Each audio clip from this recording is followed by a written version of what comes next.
Hi there, folks. How's it going? Right, this will be the second time I've recorded this because the first time the audio went a wee bit skew with. So, this is my first video of 2025. So, I hope you're all doing brilliantly. I hope you had a great Christmas and a very happy New Year. Hope you're all well rested and ready to get back to work. So, it's a TV license video again. So I'm going to cover two things in this. So we're going to go over the TV license and the Netflix live event scenario, and I want to cover something else which I was watching a guy that used to be on YouTube. I wouldn't say his name because it's not relevant. The stream that I watched was not specifically related to TV license, but he happened to discuss like how rotten modern television programs are and that sort of thing, and how he would encourage people not to pay the license and just basically not to watch TV, which is the message that most of us guys put out anyway. But he put it brilliantly. He said that if you're prosecuted, it's because you've grassed yourself up at the door. And that's honestly, that's such a simple way to put it. If you end up prosecuted for not paying a TV licence, basically that's what's happened. You've grassed yourself up to a goon that's came to your door when there's absolutely zero need for you to have done that. As I've covered before, as many people that I've covered before, these goons have zero legal authority. They are not allowed to enter your home. They have zero authority to enter your home unless they have a search warrant. But these are extremely rare, and I don't really want to get into a lot of detail on that. Suffice to say that if they end up with a search warrant, it's probably because of something that you've said to them on a previous visit, or you've riled them up the wrong way, you've interacted with them in a negative way, and they've took a spite against you. So that's all I'm really going to say about that. So the guy that I listened to was spot on. I think he put it brilliantly. So if you end up prosecuted, it's because you've grassed yourself up at the door. So the message, as always, folks, is have nothing to do with these people. Don't write to them, don't phone them, don't fill in their declaration.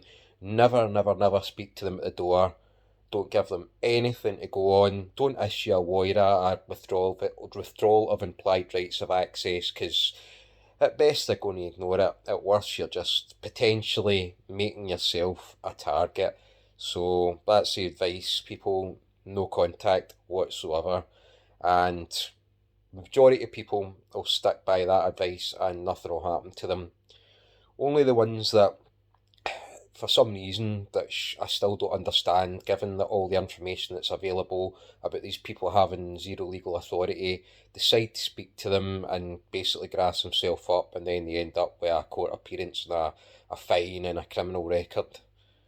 So that's your own fault. So the other thing I wanted to talk about is the Netflix issue. So we all know, unless you have been living under a rock, that there was, it's about, what, 2 months ago, something like that now, maybe, the fight between Jake Paul and the great or not so great Mike Tyson. But what a disappointment that was. But anyway, right, I'm not going to get into that.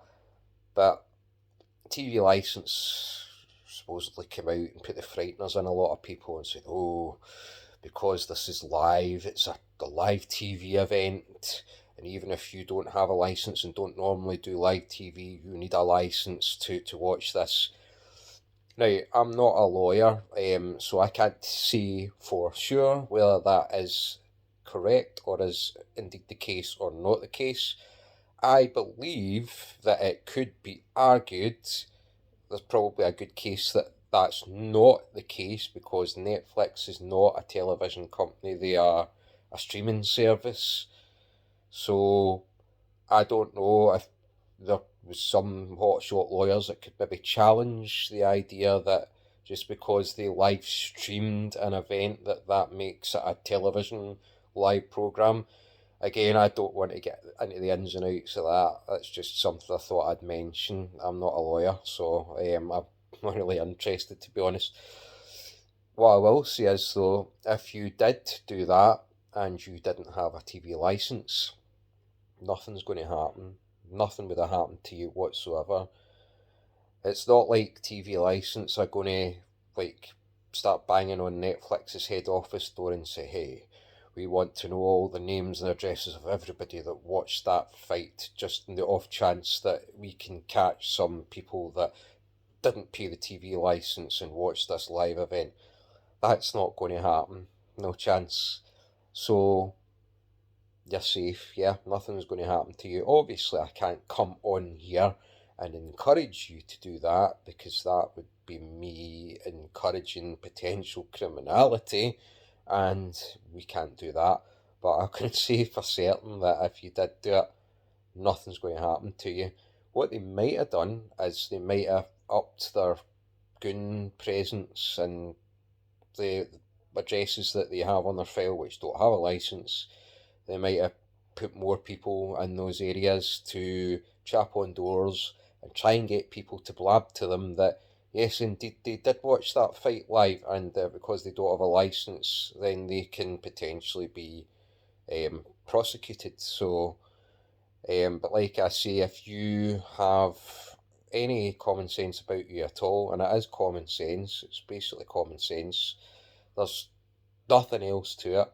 Don't grass yourself up at the door like the guy I watched said. It's spot on. Don't do that, and no harm will come to you. Anyway, thank you very much for watching, and I don't know if any of my regular viewers, if I have any, have noticed that I did manage to tidy myself up over the Christmas period. I managed to get a haircut, so I don't look quite like a homeless person anymore. But anyway, thanks very much for watching, and I hope that this year is a prosperous one for you all. Thank you very much, and I'll catch you later. Bye now.